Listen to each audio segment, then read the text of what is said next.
the camera rolling? It's rolling. Hi, it's me again. Hi, I'm Anders. And most welcome to the second episode in our series Strategic Planning for the Rest of Us. Thank you very much for all the feedback from the first episode. Wonderful to have all your questions. And look, our friends in India, they sent me an elephant. You remember we were talking about the elephant? We were talking about the elephant and how to eat it and cut it in pieces. And some of our animal friends, actually we have some colleagues who are very concerned about animals. I just want to say that eating the elephant was just an example. I haven't even touched, and I wouldn't eat it if I was offered. So please calm down. That was just an example. I should have been more explicit on that in the first episode, but now you know. This is as close as I get to elephants, actually. Thank you very much for sending us these. Now, if you remember, last time we spoke about the result framework, we spoke about the LFA, and we spoke about why, and we spoke about RBM, and we spoke of many things. And at the end, I said that the next episode, this episode, will be about how to write a problem.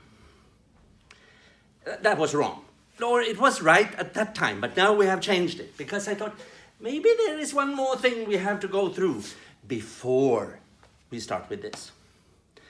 And for you who forgot, I work here in Lund, Sweden, at the IM head office, and with me is Linus, my faithful sidekick, doing all the technique and supporting me. We will show you his beautiful face soon, but not now.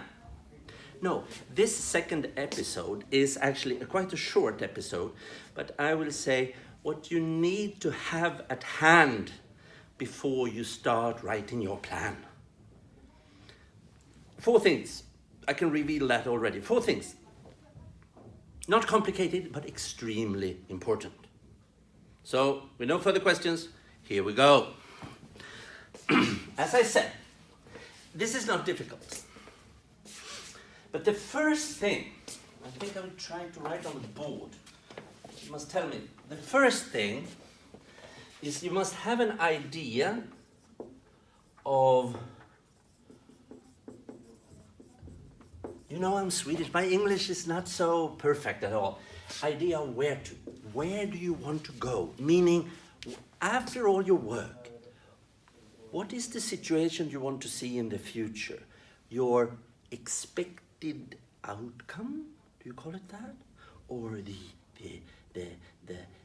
result, or whatever you call it. But somehow you must try to imagine and discuss, when we finish this intervention, what should it look like?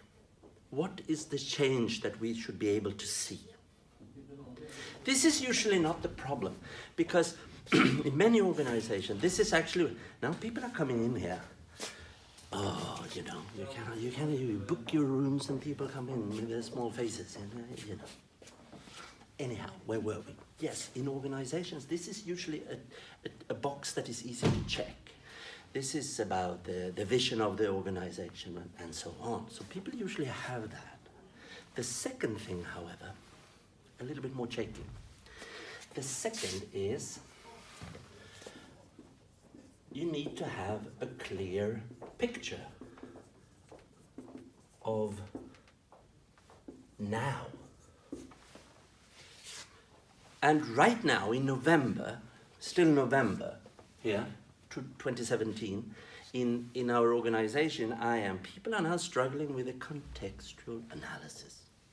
And that is exactly what you're trying to find now. To have a clear picture of what is the situation like now. And this is usually, or not usually, but many times neglected, because people sitting in the team, they think they have a picture in common, but they don't. So they say, we know what the problem is, right? Yeah, we know what the problem is. Okay, let's get to work. And then they go in different directions. You have to sit down and clear. Maybe you don't need to have high definition on that, but it should be quite clear. And the contextual analysis, it's a bunch of observations.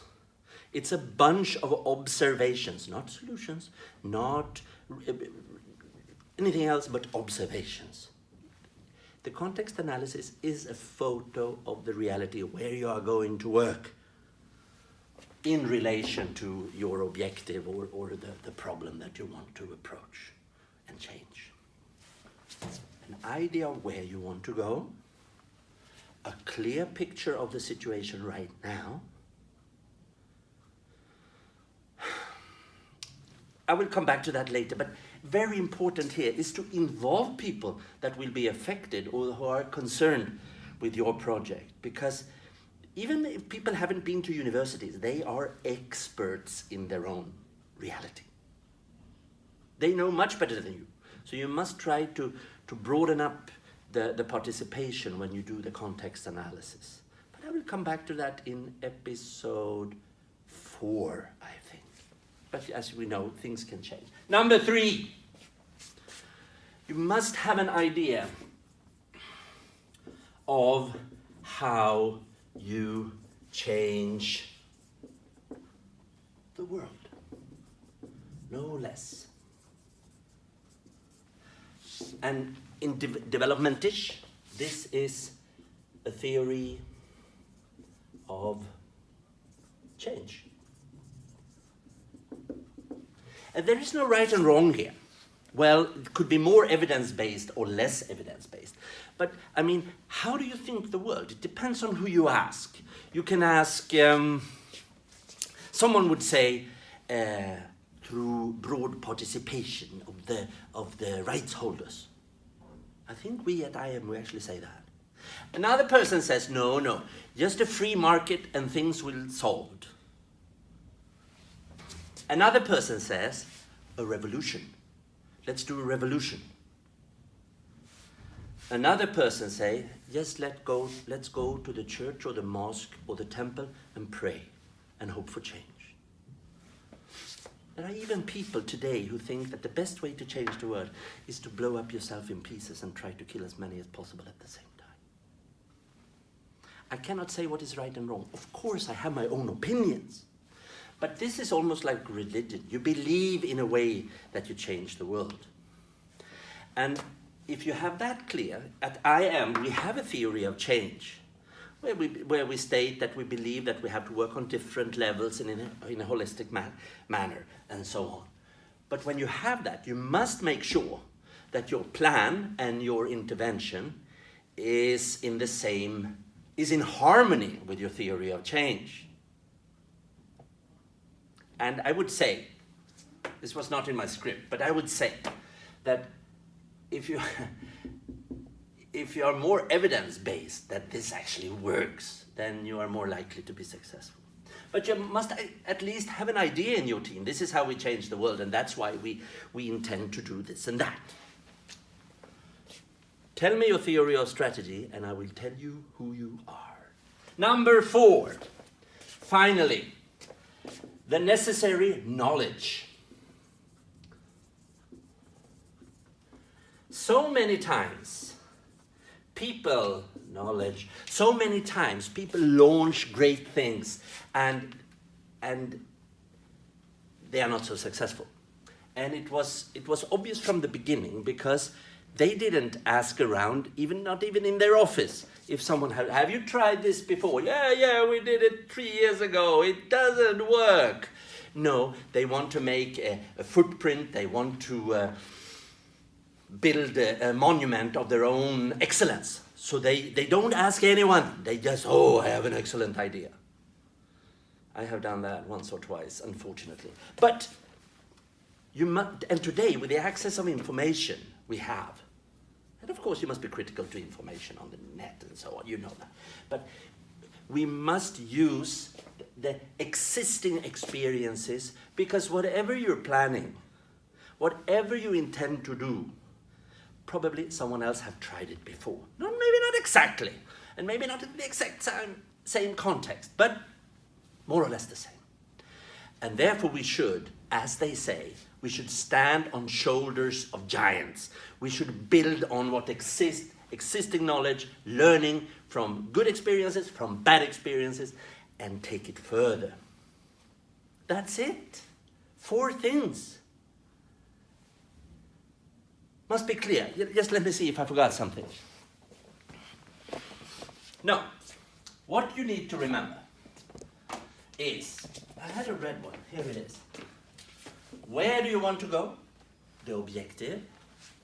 A clear picture of now, contextual analysis. How you change the world, a theory of change. If I want to change over there, I should pull this string, not that one. You see? And finally, you must try to find knowledge. Not facts. Facts don't exist. Well, they do, but it's a very complicated discussion. But knowledge, experience from colleagues, from inside your organization, outside the organization. And remember, don't just look for success. Look for failures, because you can learn a lot from failures. That's the beauty of failure. Before you start to plan, make sure that you have these things at hand, and make sure that you have a good discussion inside your team, or even try to involve partners and other stakeholders to make sure that you are as well prepared as possible for the plan. You must share, in general, the same idea. That was all for this time, actually. Thank you for viewing. Keep sending your feedback to my email address. It's up there, anders.berg, or Berg, at människohjälp.se. Now, I can almost promise you that in the next episode, episode 3 of Strategic Planning for the Rest of Us, we will talk about how to formulate a problem. See you then. Thank you very much to Linus, and thank you to you guys. Bye-bye. Say bye-bye, Linus. Bye-bye. That's it.